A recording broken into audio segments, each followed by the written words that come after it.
বিএনপির বিরুদ্ধে ষড়যন্ত্র চলছে। কিশোরগঞ্জে সম্মেলনে মির্জা ফখরুল সরকারকে রাজপথের চাপে ফেলছে একটি পক্ষ, বললেন সালাউদ্দিন। রাজপথে কর্মসূচি ঘিরে রাজনৈতিক অনৈক্য, দায়িত্বশীল না হলে বিভাজনের সুযোগ নেবে পরাজিত শক্তি, মত বিশ্লেষকদের। রাকসুতে 12 মাসে 24 সংস্কারের ইশতেহার দিল শিবির প্যানেল। পশু কোটা পুনর্বহালের প্রতিবাদে অনশনে শিক্ষার্থীরা, 2 জন অসুস্থ।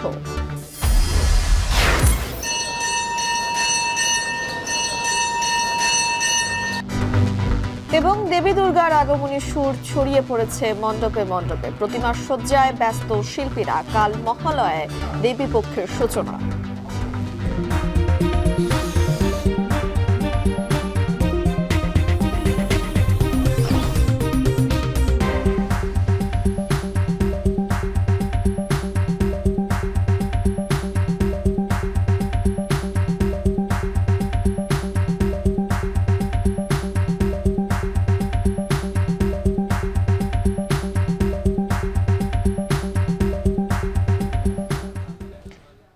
সকলকে স্বাগত জানাচ্ছি। এখন দুপুরে পুরো সংবাদ জুড়ে সঙ্গে রয়েছে আমি তানজিলা খান মিম এবং আমি উজ্জ্বল হাফিজ। বিএনপির বিরুদ্ধে ষড়যন্ত্র ও মিথ্যা অপবাদ দেয়া হচ্ছে বলে অভিযোগ করেছেন দলটির মহাসচিব মির্জা ফখরুল ইসলাম আলমগীর। এ সময় সবাইকে বিএনপির পক্ষে দাঁড়িয়ে তারেক রহমানকে দেশ পরিচালনার সুযোগ করে দেওয়ার আহ্বান জানান তিনি। দুপুরে কিশোরগঞ্জ পুরাতন স্টেডিয়াম মাঠে জেলা বিএনপির ত্রিবার্ষিক সম্মেলনে এসব কথা বলেন মির্জা ফখরুল। এর আগে দীর্ঘ 9 বছর পর কিশোরগঞ্জ জেলা বিএনপির সম্মেলন উদ্বোধন করেন দলটির মহাসচিব। সকাল থেকে শহরের পুরাতন স্টেডিয়ামের সম্মেলন কেন্দ্রে জড়ো হন নেতাকর্মীরা। মিছিল স্লোগানে মুখর হয়ে ওঠে শহরের অলিগলি। দুপুর 12টার দিকে শুরু হয় আনুষ্ঠানিকতা। সম্মেলন উদ্বোধন করে মির্জা ফখরুল ইসলাম আলমগীর আরও বলেন, যাদের নতুন জন্ম হয়েছে, যারা 71-এ ভিন্ন অবস্থানে ছিল, তাদের জানা উচিত কেউ বিএনপিকে ভাঙতে পারেনি। গুম খুন করে যারা ভাঙতে চেয়েছিল তারাই পালিয়ে গিয়েছে।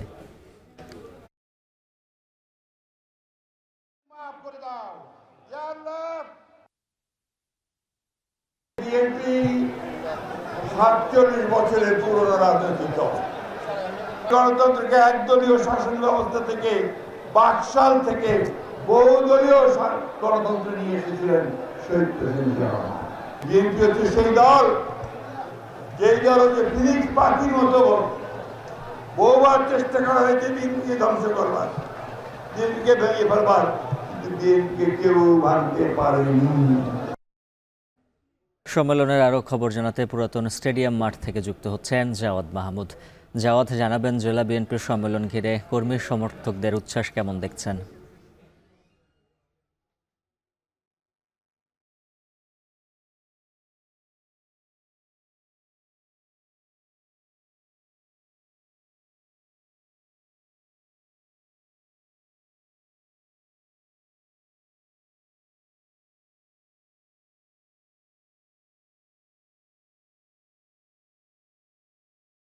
আপনি যেমনটি বলছিলেন যে দীর্ঘ 9 বছর পর কিন্তু কিশোরগঞ্জ জেলার বিএনপির ত্রিবার্ষিক যে কাউন্সিল অর্থাৎ সম্মেলন, সেটি হচ্ছে বেলা 11টার সময় এটি আনুষ্ঠানিকভাবে শুরু হওয়ার কথা থাকলেও 1.5 ঘন্টা পিছিয়ে, অর্থাৎ 12:30টার সময় বিএনপির মহাসচিব মির্জা ফখরুল ইসলাম আলমগীর তিনি এটির উদ্বোধন করেন। এবং তিনি উদ্বোধনকালে যে বক্তব্য দেন সেখানে তিনি বলেছেন আসলে দীর্ঘ ত্যাগ এবং সংগ্রামের পর কিন্তু আজকে বিএনপি এখানে এসে দাঁড়িয়েছে। এবং সেখানে তিনি তাদের দলের যে প্রধান বেগম খালেদা জিয়া তাকে শ্রদ্ধা জানান, দলের ভারপ্রাপ্ত চেয়ারম্যান তারেক রহমান সহ এই গণ অভ্যুত্থানে যে সকল ছাত্র জনতা শহীদ হয়েছেন, আহত হয়েছেন এবং যাদের রক্তের বিনিময়ে আসলে এই যে উন্মুক্ত পরিবেশে বিএনপি একটি উন্মুক্ত পরিবেশে রাজনীতি করার সুযোগ পাচ্ছে, তাদেরকেও এখানে তিনি স্মরণ করেন এবং শ্রদ্ধা জানান।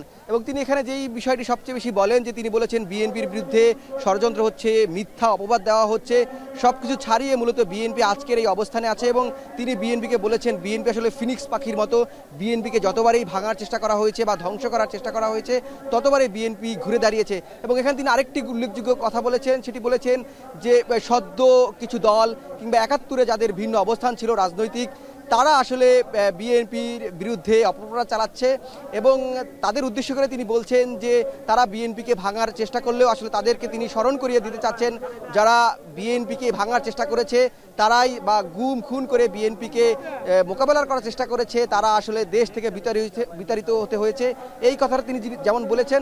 এবং আরেকটি বিষয় এখানে নেতাকর্মীরা বলছেন যে যারা বক্তব্য রাখছেন এখন এখানে মূলত 21টি বুথ রয়েছে যেখানে আজকে ভোট হবে কাউন্সিল, অর্থাৎ 13টি উপজেলা এবং 8টি পৌরসভার 21টি ইউনিট মূলত এখানে আজকে ভোট দিবেন এবং তাদের নতুন নেতা এই যে 9 বছর পর আবার নির্বাচিত করবেন। সেখানে নেতাকর্মীদের উচ্ছ্বাস যেমন দেখেছি এবং এই নেতাকর্মীদের থেকে দাবি এসেছে যে দলের যে সাংগঠনিক অর্থাৎ সংবিধানে যেই বিষয়টি রয়েছে 2 বছর পর পর অন্তত কাউন্সিল, সেটি যেন নিয়মিত কাউন্সিল হয় এবং নতুন নেতৃত্ব উঠে আসে, সেই দাবি তারা জানিয়েছেন। এবং আরেকটি বিষয় উল্লেখযোগ্য, এখানে মূলত বিএনপির ভারপ্রাপ্ত চেয়ারম্যান তারেক রহমান তার প্রধান অতিথি হিসেবে বক্তব্য রাখার কথা রয়েছে, কিন্তু এখন এখানে স্থানীয় নেতাদের সাথে কথা বলে যেটি জানতে পেরেছি তিনি আসলে এই প্রথমার্ধে অর্থাৎ এখানে 2টি সেশন করা হয়েছে সকালে এবং বিকালে। সকালের সেশনে তিনি কথা বলবেন না, বিকেলের সেশনে কথা বলবেন কিনা সেটি একটি অনিশ্চয়তা দেখা দিয়েছেন। যদি কথা বলেন তিনি বা বক্তব্য রাখেন সমাপনী বক্তব্য, সেটি পরবর্তীতে জানানো হবে। এবং এই যে নেতাকর্মীদের এতদিন পর এখানে আমরা দেখেছি যে নগরের চারপাশে অর্থাৎ এই সকাল থেকেই কিন্তু এই আজকের যে কাউন্সিল হচ্ছে 9 বছর পর সেটিকে সফল করতে জেলার বিভিন্ন উপজেলা থেকে অর্থাৎ এই পুরো কিশোরগঞ্জের জেলার বিভিন্ন প্রান্ত থেকে নেতাকর্মী রেখে এসেছেন এবং এই পুরাতন স্টেডিয়াম মাঠে কানায় কানায় কিন্তু আমরা দেখেছি পূর্ণ হয়েছে, যদিও এখানে রোদ এবং বৃষ্টি উপেক্ষা করে নেতাকর্মীরা এখানে এসেছেন। এই ছিল এখন পর্যন্ত আমার কাছে পুরাতন স্টেডিয়াম থেকে এই কিশোরগঞ্জ জেলা বিএনপির 3বার্ষিক সম্মেলনের সবশেষ। কিশোরগঞ্জ থেকে বিএনপির সম্মেলনের সবশেষ খবর জানাচ্ছিলেন সহকর্মী জাওয়াদ মাহমুদ। এদিকে বিএনপির স্থায়ী কমিটির সদস্য সালাউদ্দিন আহমেদ বলেছেন, আলোচনার টেবিলে থাকা বিষয়ে রাজপথে নিয়ে গিয়ে সরকারকে চাপে ফেলছে একটি পক্ষ।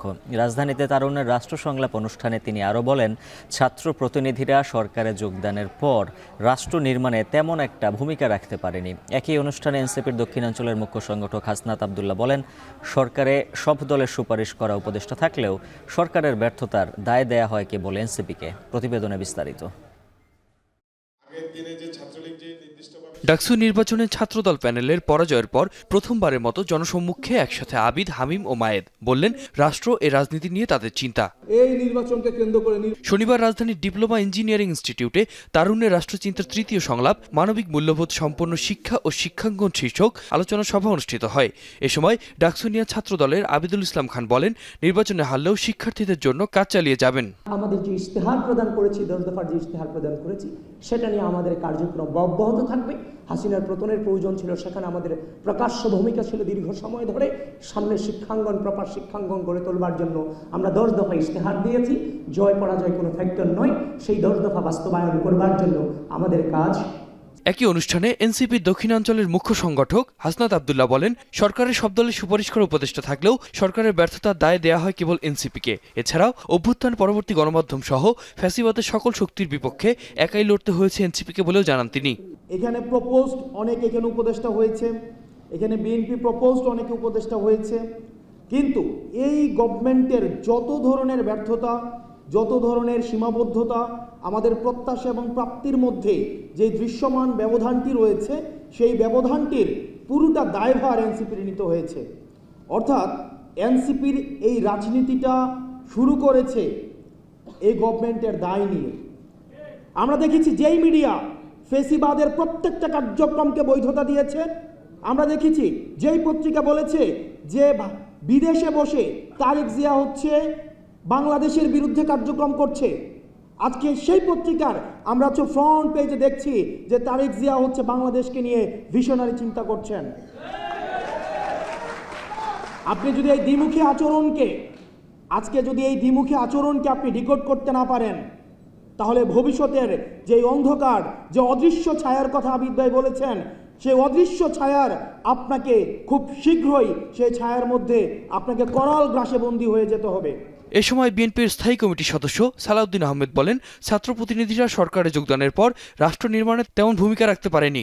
বলেন, সরকার থেকে সরে আসার তাগিদ তাদের নিজেদের থাকতে হবে। এ সময় তিনি যেসব বিষয় আলোচনার টেবিলে নিষ্পত্তি করা সম্ভব তা নিয়ে রাস্তায় নামার সমালোচনা করেন। সবাই এক এক রকমের দাবি নিয়ে আন্দোলনে যেতে পারেন, গণতান্ত্রিক অধিকার আছে। তা আমরা বলছিলাম যে বিষয়গুলো এখনো আলোচনার টেবিলে নিষ্পত্তি হওয়ার অপেক্ষায়, সেই জন্য অতিরিক্ত চাপ প্রয়োগ করার জন্য কি আপনারা রাস্তায় গেলেন? তো সেই চাপকে আবার বাতাসশূন্য করার জন্য আমাদেরকেও তো যেতে হবে রাস্তায় আন্দোলনে। সেটাকে আমরা এখন চাই, কারণ আমরা আলোচনার টেবিলে নিষ্পত্তি চাই। জুলাই সনদের আইনি ভিত্তি নিয়ে কিভাবে সংবিধানে বাস্তবায়ন হবে তা নিয়ে বিচার বিভাগের মতামত নিতে পরামর্শ দেন তিনি। আতিক মেজবালগ্ন, এখন, ঢাকা। জাতীয় সংসদ নির্বাচন যত ঘনিয়ে আসছে ততই রাজনৈতিক দলগুলোর মধ্যে অনৈক্য দৃশ্যমান হচ্ছে। এক্ষেত্রে আলোচনার মাধ্যমে ঐক্যে পৌঁছানোর তাগিদ বিশ্লেষকদের, রয়েছে ভিন্ন মত। একই সাথে বলছেন, অভ্যুত্থানের চেতনার স্বার্থেই আগামী সংসদে সকল রাজনৈতিক দলগুলোর অংশগ্রহণ জরুরি। তখন জুলাই সনদ বাস্তবায়নে কারো একক আধিপত্য থাকবে না। বিস্তারিত জানাবেন হাসিব বিল্লাহ। ফেব্রুয়ারিতে নির্বাচন বাস্তবায়নে সরকার নানা উদ্যোগ নিলেও কোন পদ্ধতিতে নির্বাচন হবে এ নিয়ে ধোঁয়াশা কাটছে না। কারণ উচ্চকক্ষে পিআর নিয়ে ঐকমত্য কমিশন সিদ্ধান্ত দিলেও এর বিপক্ষে অবস্থান নিয়েছে বিএনপি। অন্যদিকে অভ্যুত্থানের পর থেকেই নিম্নকক্ষে পিআরের দাবি জানিয়ে আসছে জামাত ইসলামী। এবার পিআরের দাবিতে রাজপথে আন্দোলনে নেমেছে ইসলামী 7টি রাজনৈতিক দল। রহস্যজনকভাবে একটি প্রভাবশালী শক্তি সরকারের উপরে জোর খাটিয়ে লেভেল প্লেইং ফিল্ড বাস্তবায়ন করতে দিচ্ছে না। এদিকে অহেতুক চাপ সৃষ্টি গণতন্ত্রের জন্য শুভ নয় বলে জানিয়েছে বিএনপি। আমরা এখন পর্যন্ত সবচেয়ে বড় রাজনৈতিক দল, এর কোনো সন্দেহ নেই। আমরা কিন্তু এখন পর্যন্ত কোনো ইস্যুতে এই আফটার দিস চেঞ্জ, এই পরিবর্তনের পরে কিন্তু আমরা কোনো ইস্যুতেই রাজপথে আছি। আমরা আলোচনার মাধ্যমেই সমস্ত কিছু সমাধান করতে চাচ্ছি। দলগুলোর রাজপথের কর্মসূচি নিয়ে ভিন্ন ভিন্ন মত রাজনৈতিক বিশ্লেষকদের। কেউ বলছেন রাজপথের আন্দোলন সমাধান নয়, অন্যদিকে টেবিলের আলোচনায় সমাধান হয়নি বলেই রাজপথ বেছে নিতে হয়েছে বলে মত দেন কেউ কেউ। রাস্তায় নামাটা মানুষ পছন্দ করছে না। কোনো একটা দল রাস্তায় দাঁড়ায়, তখনই একটা জ্যাম হয়ে যায় এবং এটাতে মানুষ ভীষণ বিরক্ত। এগুলো মানুষের ভোটিং বিহেভিয়ারকে আমার মনে হয় যে রিফ্লেক্ট করবে। তো রাস্তাটা বন্ধ করতে হবে। সবচেয়ে ভালো হচ্ছে ডায়ালগ করা। রাজপথে নামতো সেই জন্য আপনি তো ঐক্যমত্য আসতে পারলেন না টেবিলে। পিয়ার পদ্ধতির একটা দাবি আছে তাদের। কেন নামছে? সে সিট পাবে না বইলা, তার স্বার্থ সে দেখছে। আর যে পিয়ার চায় না সে দেখে পিয়ার হইলে তার সিট কমে যায়, একচ্ছত্র আধিপত্য কমে যায়। গণতন্ত্রে বিশ্বাসী হইলে, রাষ্ট্রকে ভালোবাসতে হইলে, জনগণকে ভালোবাসতে হইলে রাষ্ট্রের উপকারের জন্য শক্ত বিরোধী দল দরকার। এদিকে জুলাই সনদ বাস্তবায়ন নিয়ে বিভক্ত রাজনৈতিক দলগুলো। বিএনপির অবস্থান, সংসদ ছাড়া সংবিধান সংশোধন সম্ভব নয়। তখন প্রশ্ন উঠছে, বিদ্যমান নির্বাচনী পদ্ধতিতে অভ্যুত্থানে অংশ নেওয়া অনেক রাজনৈতিক দল পরবর্তী সংসদে আসন পাবে কিনা। আর অন্য যারা আছে তারা যদি সংসদে না যায় তাদের কথার সুযোগ নাই। সেজন্য যদি আপনি ভাবেন, আপনি অন্য চিন্তা করতে হবে যে কীভাবে আনতে হয়। কিন্তু ঠিক এই মুহূর্তে বাংলাদেশের ইফেক্টিভ হইল পিআর পদ্ধতি। পিআর পদ্ধতি হলে কী হবে? একটা সরকার হবে দুর্বল সরকার। সবাই বলে, আমিও বলি দুর্বল সরকার হবে। কিন্তু আপনি দেশ ঠিক করতে চান, তাহলে এই যে পার্লামেন্টে যাওয়ার পর এই তার উপর থেকে আস্থা তুলে নিয়ে আসবে যদি উনি জুলাই সনদ বাস্তবায়ন না করেন। আমাদের যেরকমভাবে একটা প্রচলিত হয়ে গেছে একটা সিস্টেম, সেই সিস্টেমে থাকাটাই বোধহয় ভালো আমার কাছে মনে হয়। যদি সবগুলা দল একসঙ্গে বসে একটা জাতীয় সরকার গঠন করে তাহলে তো সেটা হতে পারে। অভ্যুত্থানের পর সচেতন জনগণ এখন অন্ধভাবে কাউকে সমর্থন করে না। তাই জনগণের জন্য যারা কাজ করবে তারাই আগামী নির্বাচনে জনসমর্থন পাবে বলে মত এই বিশ্লেষকের। শুধু যদি ভেবে না যে হ্যাঁ আমরা জিতেই যাব, ওইটা হচ্ছে ভুল। এই ডাকসু ইলেকশন বা জাকসু ইলেকশন ওই জিনিসটাই মানুষকে জানিয়েছে যে কাজ করে আমাদের সমর্থন নিতে হবে। ন্যাশনাল ইলেকশনে এটাই হবে। এই দলের এত সাপোর্টার, ওই দলের এত সাপোর্টার, এখন তারা এরকমভাবে ভোট দিবে না। এই যে সচেতনতা, এটা বাংলাদেশে নতুন, এই আন্দোলনের পরে এটা হয়েছে। বিশ্লেষকদের মতে ঐক্য ধরে রেখে অভ্যুত্থানের শক্তিগুলো আলোচনার মাধ্যমে জুলাই সনদ নিয়ে সমাধানের পথ খুঁজতে হবে। তবে সব পক্ষ দায়িত্বশীল আচরণ না করলে বিভাজনের সুযোগ নিবে পরাজিত শক্তি। হাসিব বিল্লাহ, এখন, ঢাকা। যাত্রাবাড়িতে এসি বিস্ফোরণে ঘুমন্ত অবস্থায় দগ্ধ হলেন একই পরিবারের 4 জন। শুক্রবার রাতে মুহূর্তে এই ঘরে আগুন ধরে গেলে তারা 4 জনেই পুড়ে যান। জাতীয় বার্ন ও প্লাস্টিক সার্জারি ইনস্টিটিউটে ভর্তি করা হচ্ছে তাদেরকে। 2 জনের অবস্থা গুরুতর বলে জানিয়েছেন চিকিৎসকরা। বিস্তারিত রাব্বি হোসেনের প্রতিবেদনে। শুক্রবার দিবাগত রাত 1টার পর যাত্রাবাড়ির ধলপুরে বউবাজার এলাকার একটি ভবনের 7ম তলায় হঠাৎ এসি বিস্ফোরণ। মুহূর্তেই ঘরে আগুন ধরে যায়। ঘুমন্ত অবস্থায় 2 সন্তানসহ গুরুতর দগ্ধ হন তুহিন হোসেন ও ইবা আক্তার। পরিবারের সদস্যরা জানায় রাতেই তাদের ভর্তি করানো হয় জাতীয় বার্ন ও প্লাস্টিক সার্জারি ইনস্টিটিউটে। আগুন নেভান অন্য ভাড়াটিয়ারা। রাত্রে ঘুমায় রয়েছে, ঘুমানোর পরে এসিটা হঠাৎ ব্লাস্ট হয়ে মানে ভিতরে একটা বোম যেমন ফুটলে যে অবস্থা হয় না ওরকমের মতো আর কি বিস্ফোরণ হয়েছে। তো আমার ভাই বেটা, ভাই ভাবি, হ্যাঁ পর আরেকটা ভাই বেটা, 3-4 জনেরই মনে করেন পুরা গুরুতর অবস্থা। রাত 1টা-1:30 নাগাদ হঠাৎ করে একটা বিস্ফোরণে তাদের ঘুম ভাঙে, আর ঘুম ভেঙেই দেখে যে রুমে এখানে সেখানে আগুন জ্বলতেছে, সারা শরীর দগ্ধ। চিকিৎসকরা জানান তুহিন ও তার ছেলে তানভীরের শরীর 40% বেশি দগ্ধ হয়েছে। স্ত্রী ইভার 15% ও আরেক সন্তান তাওহিদের 8% দগ্ধ হয়েছে। একজন শিশুর 40% পুড়েছে এবং একজনের হচ্ছে 8% পুড়েছে। আমরা সকলকেই ভর্তি রেখেছি, একজনের 7 বছর এবং একজনের 6 বছর। আর যাদের মেজর বার্ন হয়েছে ওনাদেরকে আমরা এসডিইউতে শিফট করে চিকিৎসা চলমান রেখেছি। আর বাকি যে 2 জনের মাইনর বার্ন তাদেরকে আমরা কেবিনে শিফট করছি। এসি বিস্ফোরিত হওয়ার কারণ এখনও জানা যায়নি। দগ্ধ হওয়া তুহিন মোতালিব প্লাজার একটি মোবাইল সার্ভিসিং দোকানে কাজ করেন।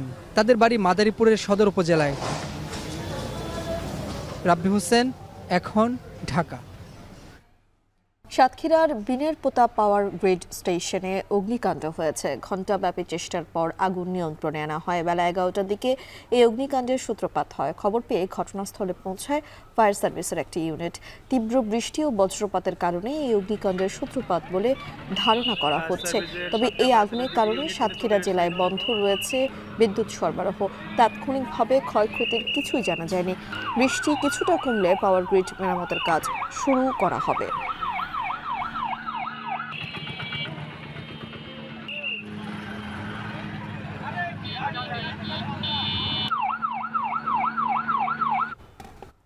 সাতক্ষীরার বিনের পাতা পাওয়ার গ্রিড স্টেশনে ভয়াবহ আগুনের ঘটনা ঘটেছে বলছিলাম। ঘণ্টাব্যাপী চেষ্টার পর আগুন নিয়ন্ত্রণেও আনা হয়েছে। এ নিয়ে আরও জানাতে ঘটনাস্থল থেকে যুক্ত হচ্ছেন আহসান রাজীব।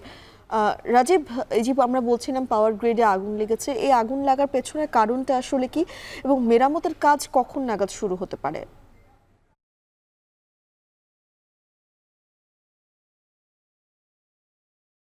সাতক্ষীরার অদূরে, শহরের যে অদূরে বিনিরপোতা এলাকা রয়েছে, এই এলাকায় পাওয়ার গ্রিড লিমিটেডের এখানে যে গ্রিড স্টেশনটি রয়েছে এটি 132/33 কেভি সাব স্টেশন বিদ্যুতের কেন্দ্রের, এবং এখান থেকে মূলত জেলার বিভিন্ন অঞ্চলে যে গ্রিড ভিত্তিক যে বিদ্যুৎ ব্যবস্থাপনা রয়েছে সেই গ্রিড এগুলোতে বিদ্যুৎ সরবরাহ করা হয়। তো আজ সকালবেলায় এখানে হঠাৎ করেই কিন্তু এই গ্রিডের যে 3টি স্টেশনের যে 3টি ইউনিট রয়েছে একটি ইউনিটে অগ্নিকাণ্ডের ঘটনা ঘটে এবং সেখানে কিন্তু একটি ইউনিট পুরোপুরি ক্ষতিগ্রস্ত হয়েছে বলে এখানকার গ্রিড কর্তৃপক্ষ আমাদেরকে জানিয়েছেন। তারা বলছেন যে ফায়ার সার্ভিস এখানে এসে আগুনটি ইতিমধ্যে নিয়ন্ত্রণে নিয়েছে এবং এখানে তাদের যে সার্বিক মেরামতের যে কাজ সেটি কিন্তু ইতিমধ্যে শুরু হয়েছে। এই গ্রিড স্টেশন থেকে সাতক্ষীরা জেলার পল্লী বিদ্যুৎ ওয়েস্ট জোন যে পাওয়ার স্টেশন রয়েছে সেখানে কিন্তু বিদ্যুৎ সরবরাহ করা হয়ে থাকে। অর্থাৎ জেলার যে কয়েকটি এখান থেকে যে জেলার যে অন্যান্য এলাকাগুলো রয়েছে সেই এলাকাগুলোতে মূলত এখান থেকে বিদ্যুৎ সরবরাহ করা হয়।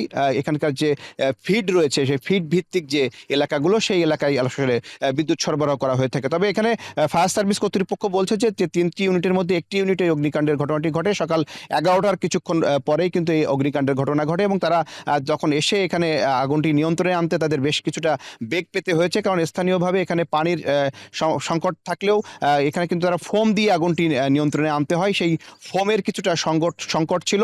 প্রথম ধাপে তাদের ফোমটি ফুরিয়ে যায় এবং দ্বিতীয় ধাপে কিন্তু আবারও গাড়ি যে অন্য স্থান থেকে আসলে ফোম নিয়ে এসে আগুনটি নিভাতে কিন্তু বেশ কিছুটা সময় লেগেছে। সব মিলিয়ে 1 ঘন্টার বেশি সময় ধরে কিন্তু সময় লেগেছে তাদের আগুনটি পুরোপুরি নিয়ন্ত্রণে আনতে। তবে এখন এই গ্রিড স্টেশনের যে সমস্ত কর্মকর্তারা রয়েছেন তারা আমাদেরকে বলছেন যে খুলনা থেকে ইতিমধ্যে তাদের যে ইঞ্জিনিয়ার টিম তারা এইখানে এসে তাদের যে মেরামত কার্যক্রম সেটি শুরু করেছেন এবং বেশ কিছু এলাকায় ইতিমধ্যে বিদ্যুৎ সরবরাহ চালু হয়েছে এবং পর্যায়ক্রমে আস্তে আস্তে কিন্তু সন্ধ্যা নাগাদ আরও বেশ কিছু এলাকায় বেশ কিছু ফিট চালু করা সম্ভব হবে এবং পুরোপুরি বিদ্যুৎ ব্যবস্থা সরবরাহ স্বাভাবিক করতে কিছুটা তাদের সময় লাগবে। তবে এখানকার আবহাওয়া কিন্তু কিছুটা বৈরী রয়েছে।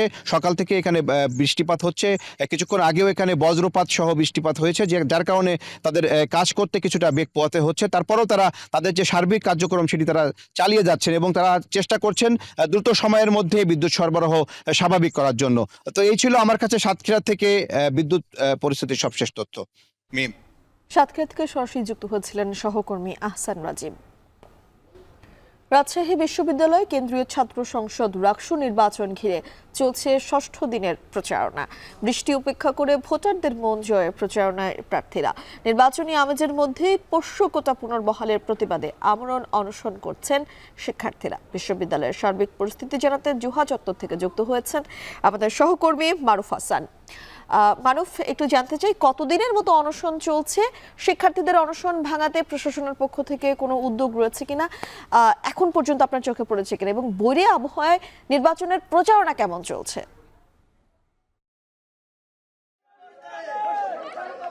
মিম, সকাল থেকে আমরা দেখতে পাচ্ছি যে শিক্ষার্থীরা বিশেষ করে যারা পোষ্য কোটার প্রতিবাদ করছেন এবং বিশ্ববিদ্যালয়ের প্রশাসনের পক্ষ থেকে পোষ্য কোটা নতুনভাবে সামনে নিয়ে আসা হয়েছে, সেই পোষ্য কোটার পুনর্বহালের প্রতিবাদে এখানে শিক্ষার্থীরা আমরা দেখতে পেয়েছি যে গতকাল থেকে আমরণ অনশন করছে এবং এখন পর্যন্ত আপনি দেখতে পাচ্ছেন যে তারা কাফন পরে তাদের যে অবস্থান এবং পোষ্য কোটার বিরুদ্ধে তাদের যে আমরণ অনশন সেটি কিন্তু চালিয়ে যাচ্ছেন। তাদের সাথে সম্মতি জানিয়ে এখানে আমরা দেখতে পাচ্ছি যে রাকসু নির্বাচনে যারা প্রার্থী হিসেবে আছেন তারাও কিন্তু এখানে অংশগ্রহণ করেছেন। ভিপি পদপ্রার্থী থেকে শুরু করে বিভিন্ন স্বতন্ত্র প্রার্থী যারা প্যানেল থেকে আছেন বা স্বতন্ত্র প্রার্থী তারাও কিন্তু এখানে দেখতে পাচ্ছেন যে অবস্থান করছেন এবং এখানে টায়ারে কিন্তু আগুন জ্বালিয়ে তারা কিন্তু প্রতিবাদ করছেন। বিশ্ববিদ্যালয়ের প্রশাসনের পক্ষ থেকে এখন পর্যন্ত কোনো ধরনের আশ্বাস কিংবা তাদের নিয়ে বসার কোনো ধরনের বার্তা কিন্তু এখন পর্যন্ত আসেনি। কিছুক্ষণ আগে আমরা দেখতে পেয়েছি যে এখানে বিশ্ববিদ্যালয়ের উপাচার্য এবং উপাচার্য তারা প্রশাসনিক ভবনে প্রবেশ করেছেন, কিন্তু এখানে শিক্ষার্থীদের সঙ্গে তারা কোনো রকম কথা বলেনি। তখনই কিন্তু আমরা দেখেছি যে এখানে যারা আমরণ অনশনে আছেন এবং যারা এখানে অবস্থান করছেন তারা কিন্তু ভুয়া স্লোগানে মুখরিত করেছে এবং এখন পর্যন্ত তারা তাদের যে দাবি সেটি কিন্তু অনড় আছে। তাদের এখানে দুটি দাবি, একটি দাবি হচ্ছে রাকসু নির্বাচন 25শে সেপ্টেম্বরে করতে হবে এবং আরেকটি দাবি বিশ্ববিদ্যালয় থেকে চিরতরে পোষ্য কোটা দূর করে দিতে হবে। কোনো রকম পোষ্য কোটা যাতে বিশ্ববিদ্যালয় না রাখা হয় তেমন দাবি কিন্তু তারা এখানে উত্থাপন করছেন। সব মিলিয়ে দেখা যাচ্ছে যে আজকে যেহেতু কিছুক্ষণ আগে এবং প্রচারণার পাশাপাশি এখানে প্রচুর পরিমাণে বৃষ্টি হওয়ার কারণে যে জায়গাগুলোতে মূলত শিক্ষার্থীদের জমায়েত হয় সেই জায়গাগুলোতে পানি জমা হয়েছে এবং সে কারণে সেই জায়গাগুলোতে আমরা শিক্ষার্থীদের অবস্থান তেমন দেখতে পাচ্ছি না, যার কারণে প্রার্থী যারা আছেন তারা প্রচারণার জন্য বিভিন্ন মেসে এবং শিক্ষার্থীদের যে আবাসিক হলগুলো আছে সেই হলগুলোতে কিন্তু তারা তাদের প্রচারণা কার্যক্রম চালিয়ে যাচ্ছেন। পাশাপাশি এখানে বিশ্ববিদ্যালয়ের শামসুজ্জোহা চত্বরে আমরা দেখতে পাচ্ছি যে শিক্ষার্থীরা পোষ্য কোটা পুনর্বহালের প্রতিবাদে কিন্তু তাদের যে অনশন এবং প্রতিবাদ সেটি কিন্তু করে যাচ্ছেন এবং তারা বলছেন যে দাবি আদায় না হওয়া অবধি তাদের এই অবস্থান কর্মসূচি এবং আমরণ অনশন সেটি তারা চালিয়ে যাবেন বলে আমাদের জানিয়েছেন। মিম, রাজশাহী বিশ্ববিদ্যালয়ের এই ছিল আমার কাছে সবশেষ তথ্য এখন পর্যন্ত। রাজশাহী বিশ্ববিদ্যালয় থেকে সরাসরি যুক্ত হয়েছিলেন সহকর্মী মারুফ হাসান। গণতন্ত্র পুনরুদ্ধারের পথে সংকটময় সময় পার করছে বাংলাদেশ। এই প্রেক্ষাপটে জাতিসংঘের ৮০তম সাধারণ অধিবেশনে অংশ নিচ্ছেন অন্তর্বর্তী সরকারের প্রধান উপদেষ্টা ডক্টর মোহাম্মদ ইউনূস। আগামী ২২শে সেপ্টেম্বর নিউ ইয়র্কের উদ্দেশ্যে যাত্রা করবেন তিনি। সাধারণ বিতর্কে বক্তব্য রাখার পাশাপাশি বৈশ্বিক নেতৃবৃন্দের সঙ্গে দেখা সাক্ষাতে তুলে ধরবেন তার সরকারের অগ্রগতি এবং নির্বাচনের প্রস্তুতির চিত্র। যুক্তরাষ্ট্র থেকে আরও জানাচ্ছেন আব্দুল আহাদ। জাতিসংঘ সদর দপ্তর নিউ ইয়র্ক। বিশ্ব নেতাদের মিলন মেলায় এবারও অংশ নিচ্ছেন ডক্টর মোহাম্মদ ইউনূস। বাংলাদেশের অন্তর্বর্তী সরকারের প্রধান উপদেষ্টা হিসেবে এটি তার দ্বিতীয়বারের অংশগ্রহণ। তবে এবারের সফর কেবল বক্তৃতার মধ্যে সীমাবদ্ধ থাকছে না, রয়েছে কৌশলগত কূটনৈতিক পরিকল্পনাও। সামাজিক সুফল, অর্থনৈতিক মুনাফা এবং বিশ্ব নেতাদের সঙ্গে দেখা সাক্ষাতে তুলে ধরবেন অন্তর্বর্তী সরকারের গঠনের প্রেক্ষাপট এবং একটি গ্রহণযোগ্য নির্বাচন আয়োজনের পথে সরকার কী ধরনের প্রস্তুতি নিচ্ছে। মূল উদ্দেশ্য থাকে জেনারেল অ্যাসেম্বলিতে বক্তব্য, সেখানে বাংলাদেশ সহ সারা পৃথিবীর প্রতি বাংলাদেশ ডক্টর মোহাম্মদ ইউনূস একটা ভাষণ দেবেন, কথা বলবেন, তার মধ্যে গ্লোবাল বহু কিছু থাকবে। এবার বিশেষ দৃষ্টি থাকবে যুক্তরাষ্ট্রের দিকে। দ্বিতীয় মেয়াদে ক্ষমতায় ফিরে আসা প্রেসিডেন্ট ডোনাল্ড ট্রাম্পের প্রশাসনের সঙ্গে রয়েছে ডক্টর ইউনূসের পুরনো যোগাযোগ। এবার সেই সম্পর্ক কাজে লাগতে পারে বাংলাদেশের কৌশলগত সমর্থন ও রাজনৈতিক সমর্থন আদায়ে। আমরা মানুষের মৌলিক অধিকারকে সমুন্নত ও সুরক্ষিত রাখতে দৃঢ় প্রতিজ্ঞ। যুক্তরাষ্ট্র ছাড়াও ইউরোপ সহ বিশ্বের বন্ধুপ্রতিম দেশগুলোর প্রতিনিধিদের সঙ্গেও দেখা হবে বাংলাদেশের প্রতিনিধিদের। আলোচনায় থাকবে মানবাধিকার, রাজনৈতিক অংশগ্রহণ এবং আগামী জাতীয় নির্বাচনের রোডম্যাপ। দীর্ঘ সময় বাংলাদেশে নির্বাচন হয় নাই, সেই রকম একটা গণতন্ত্রের পথে উত্তরণের জায়গাটাতে বর্তমান সরকারের ভূমিকা কি, তারা কি করেছে, কিভাবে করেছে, অর্থনীতির ক্ষেত্রে যে উন্নয়ন, বাংলাদেশে যে দুর্নীতি, অনিয়ম, সন্ত্রাস, লুটপাট, এইগুলো যে সরকার বন্ধ করেছে, সেই সমস্ত বহুবিধ বিষয় থাকবে। বাংলাদেশ এখন কেবল নির্বাচন নয়, খুঁজছে দীর্ঘমেয়াদী রাজনৈতিক স্থিতিশীলতা, আন্তর্জাতিক গ্রহণযোগ্যতা এবং ভবিষ্যতের নেতৃত্বের প্রতি জন আস্থার ভিত্তি। জাতিসংঘে ডক্টর ইউনূসের এই উপস্থিতি সেই বহুমাত্রিক প্রশ্নগুলোর উত্তর খোঁজার একটি আন্তর্জাতিক প্ল্যাটফর্ম হয়ে উঠছে, যা প্রতিধ্বনিত হচ্ছে দেশের ভিতরেও। নির্বাচনের জন্য উপযোগী পরিবেশ সৃষ্টি করতে আমরা কাজ করে যাচ্ছি। গণতন্ত্রে ফেরার প্রতিশ্রুতি কেবল দেশের জন্য নয়, দুনিয়ার কাছেও গুরুত্বপূর্ণ। জাতিসংঘে সেই বার্তা দিতেই আসছেন ডক্টর ইউনূস।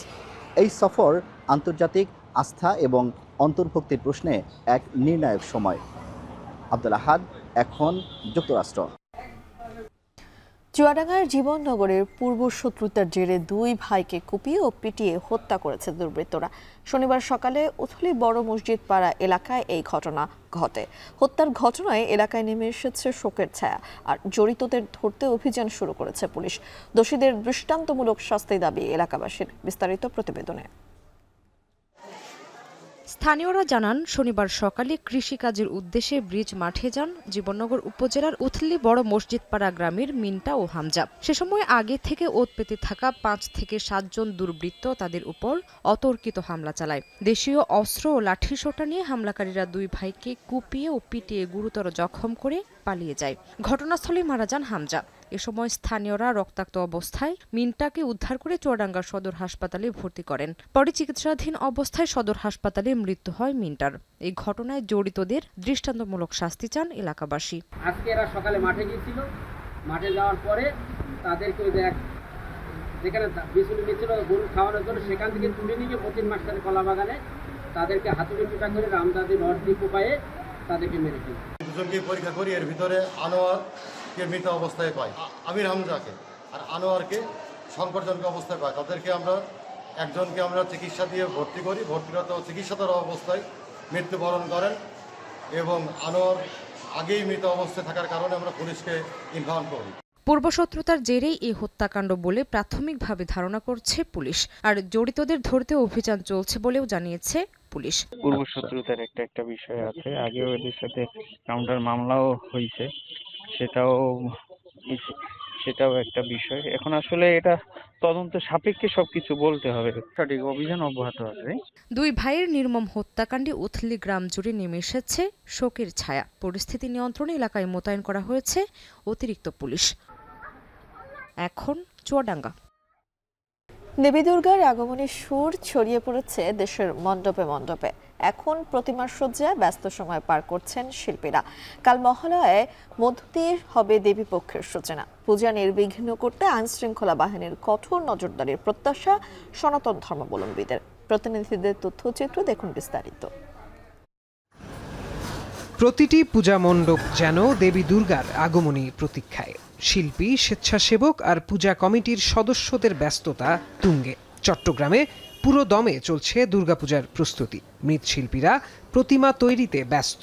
শেষ মুহূর্তে রং তুলির আঁচড় পড়ছে প্রতিমায়। এবার সর্বোচ্চ 3 লাখ এবং সর্বনিম্ন 35,000 টাকার মূল্যের প্রতিমা তৈরি করছেন শিল্পীরা।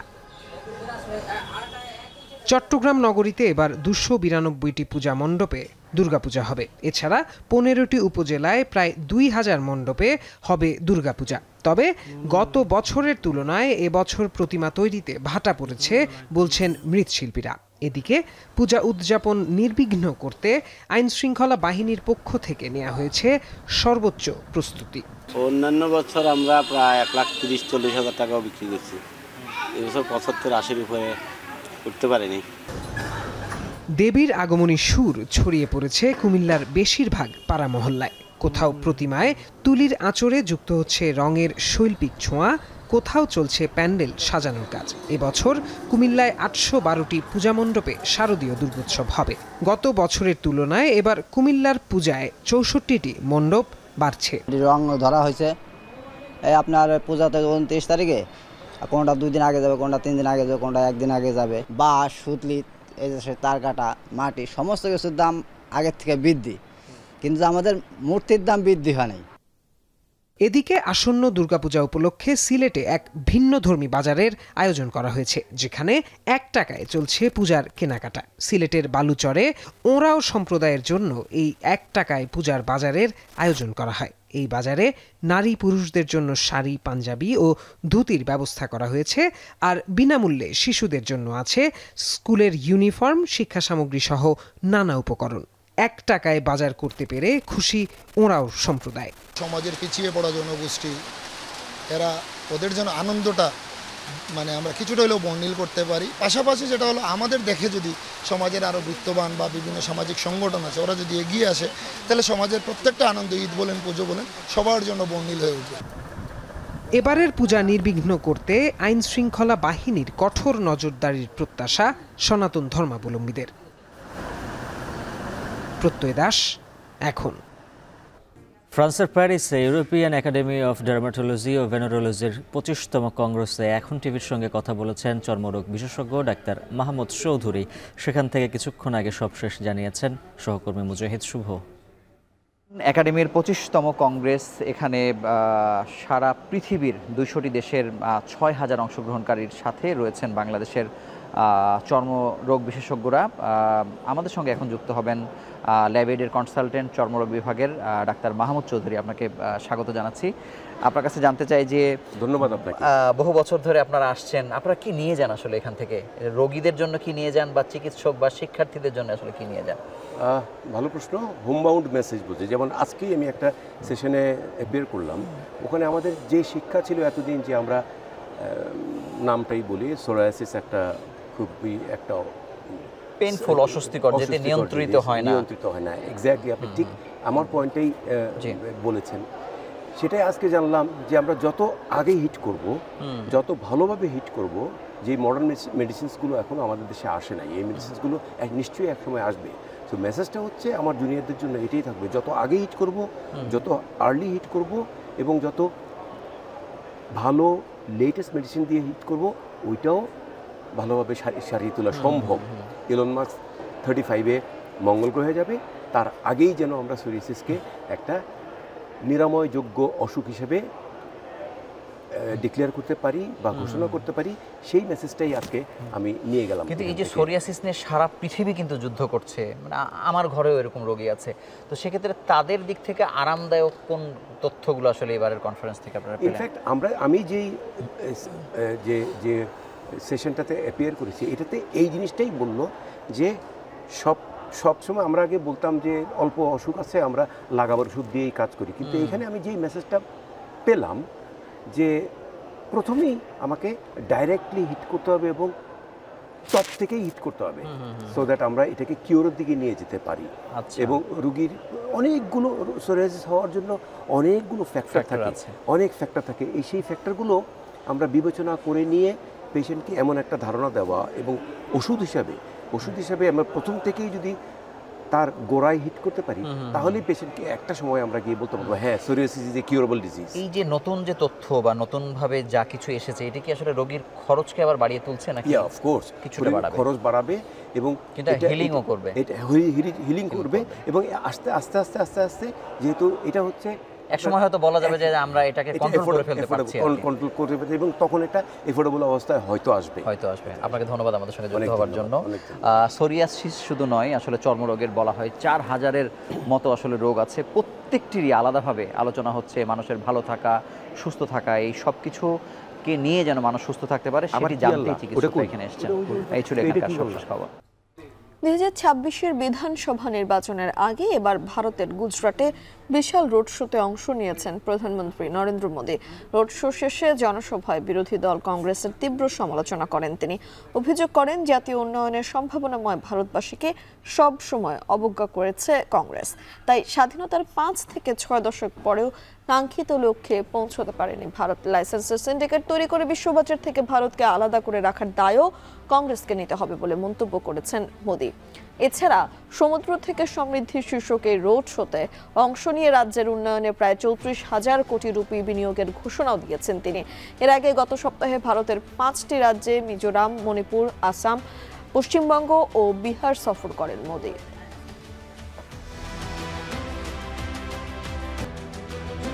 শেষ করবো এখন দুপুর। তার আগে শিরোনামগুলো জানাবো আরেকবার।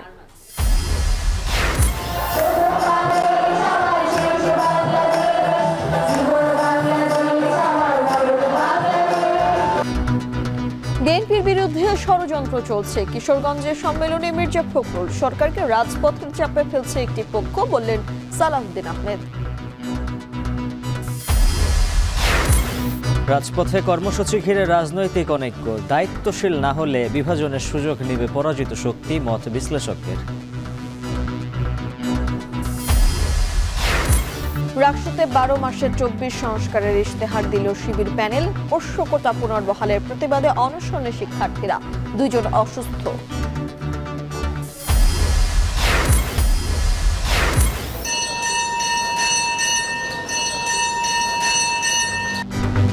এবং দেবী দুর্গার আগমনী সুর ছড়িয়ে পড়েছে মণ্ডপে মণ্ডপে। প্রতিমার সজ্জায় ব্যস্ত শিল্পীরা। কাল মহালয়ায় দেবী পক্ষের সূচনা। আর এখন দুপুরের আয়োজনে এতক্ষণ সাথে থাকার জন্য ধন্যবাদ।